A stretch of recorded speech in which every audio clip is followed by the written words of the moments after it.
অনেকেরই বান্ধবী পালিয়ে গেছে। এখন কি করা যাবে? আইনের ব্যাপার তো, সিআইডি দেখছে, খুঁজে দেখবে। অনেকের বান্ধবী ধরা পড়েছেন, অনেকের বান্ধবীকে খোঁজা হচ্ছে। বান্ধবী কালচারটা তো টিএমসিতে ব্যাপক ছিল, এখন বোঝা যাচ্ছে ওটা। আর একটা অপা বেরিয়েলো তার মানে। হ্যাঁ, অপা বেরোচ্ছে, আরো কারো বেরোবে, আরো কারো টাকা নিয়ে কেউ চলে গেছে। এ ধরনের কমপ্লেন এসেছে। কমপ্লেন আসলে কালকে এটা নিয়ে মাননীয় মুখ্যমন্ত্রী বলেছেন, টিএমসির লোকেদের বলেছেন, আপনারা বলছেন তদন্ত হোক, চুরি কে করেছে। আপনাদের কাছে তথ্য আছে, আপনারা তথ্য দিন। আমরা তো চাই যে পরিষ্কৃত হোক, স্বচ্ছ ভারত আমাদের পশ্চিমবাংলার অর্থনীতিতেও হোক। এই যে বাড়ি থেকে নিজেদেরকে আসল তৃণমূল দাবি করে ঋতব্রতরা কালকে গিয়েছিল নির্বাচন কমিশন, আসল তৃণমূল তারা। চলুক, এটা ওদের নিজেদের ফ্যামিলি ম্যাটার, আমরা নাক গলাবো না।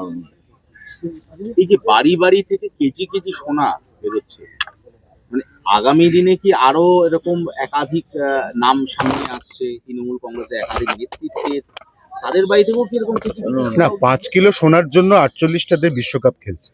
5 কিলো সোনা, সেটা আবার 14 ক্যারেট। আর আর আমাদের এখানে অলরেডি একজন নেতা নেত্রীর বাড়িতে 76 কেজি সোনা একা সব্যসাচী নিয়ে বসে আছে। 9.5 কোটি। আর বলছে পশ্চিমবঙ্গে গরিব, টাকা নেই। আপনি দেখুন, এ প্রায় 8.5 লক্ষ কোটি টাকার যে ঋণ পশ্চিমবঙ্গের মানুষের মাথার উপরে বসানো হয়েছে, টাকাগুলো তো এসেছে, গেছে কোথায়? কোথায় উন্নয়ন দেখতে পাচ্ছেন? এই পার্কে আমি দাঁড়িয়ে আছি আজকে, আর এখানে তো 10 কোটি টাকা খরচা করে একবার এই পার্ক সাজানো হয়েছিল।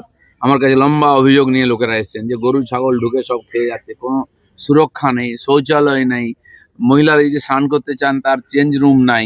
তার কি হলো সেই 10 কোটি টাকা? এরকম কোটি কোটি টাকা গেছে, তার কোনো হিসাব নেই। এরাই সুবিধা পেয়েছেন, সেগুলো এখন সোনায় রূপান্তরিত, বিদেশে চলে গেছে। যেগুলো পারেননি, আমরা দেখলাম ইউনিভার্সিটিতে, কলেজেতে আর ব্যাগ ব্যাগ টাকা পাওয়া যাচ্ছে, পুড়িয়ে ফেলা হয়েছে।